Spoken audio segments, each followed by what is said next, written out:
यति विश्वास गर्नु कि म कसैलाई छोड्दिनँ। म एक जनाको पछाडि आउँछु। जसले यो बच्चाहरूलाई ताकी ताकी गोली हानेछ त्यसै गरी ताकी ताकी म निकाल्छु तिनीहरूलाई। चाहे मरेको होस् म खाल्टो खनेर भएर निकाल्छु। एकजनालाई छोड्दिनँ म छोड्नको लागि म मर्नुपर्छ। म कसैलाई छोड्दिनँ। एक थोपा रगतको म बदला लिन्छु। यिनीहरू गोली हान्ने मान्छेलाई म झिकाउँछु। सबैले जस्टिस पाउँछ। सबैले जस्टिस पाउँछ। हरेक भ्रष्टाचारीको घरबाट एक रुपियाँ निकाल्छु, तिनीहरू तान्छु, ल्याउँछु, देखाउँछु, संसारले थाहा पाउँछ नेपाल कसरी परिवर्तन हुन्छ भनेर। कसैलाई नछोड्ने, कसैलाई नछोड्ने, बुढो भए पनि नछोड्ने। म कसैलाई छोड्दिनँ। यो तपाईँहरूको मिडिया मार्फत म भन्न चाहन्छु कि म कसैलाई छोड्दिनँ।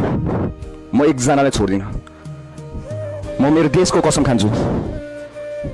म मेरो त्यो फलन सोल्जर्सहरूको लागि कसम खान्छु। म तेरो गोली खाएको भाइहरूको कसम खान्छु कि म कसैलाई छोड्दिनँ। एक छोड्दिनँ, दुई छोड्दिनँ, तीन छोड्दिनँ।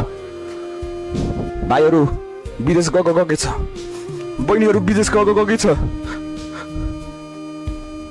अब हामीले नेपाललाई विद्रोह आश्रम बनाउने, तपाईँहरू भन्नु, सबैजना भन्नु त, हाम्रो नेपाललाई विद्रोह आश्रम बनाउने तपाईँ हरेक पत्रकारको जिम्मेवारी हो। अब हाम्रो देश बनाउनु हामी नेपाली नागरिक हरेकजनाको जिम्मेवारी हो हाम्रो देश बनाउने है। चाहे त्यो नेताको कार्यकर्तै होस् होइन, उहाँहरू त नेपाली हो नि त। जे जस्तो भए पनि हामीले एक हुनु पर्दैन। पार्टीले डिभाइड गरेछ। हामी काङ्ग्रेस बनाएको छ, एमाले बनाएको छ, माओवादी, म यो म त्यो। ए म नेपाली हो। तपाईँ विदेश जानु, तपाईँको नागरिकता देखाउनु, तपाईँलाई के भन्छ? काङ्ग्रेस भन्छ, एमाले भन्छ, माओवादी भन्छ। तपाईँलाई त नेपाली नै भन्छ त। नेपालीमा त्यही काङ्ग्रेस, एमाले, माओवादीहरू गएर बाहिर जाँदाखेरि तपाईँ के भन्छ? दाजुभाइ नेपाली भनेर हक गर्नु हुँदैन, हात मिलाउनु हुँदैन। अनि तपाईँ किन म बुझ्नै सक्दिनँ क्या यो कुरा।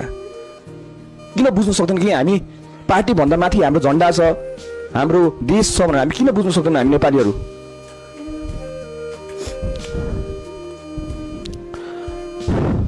सतीले सरापेको देश भन्छ। यति राम्रो छ हाम्रो देश। हेर्नुहोस् हिमाल, पहाड, तराई। म जहिले घुम्न जान्छु। मलाई के दुःख हुने बित्तिकै, मलाई के गाह्रो हुने बित्तिकै जहिले घुम्न जान्छु।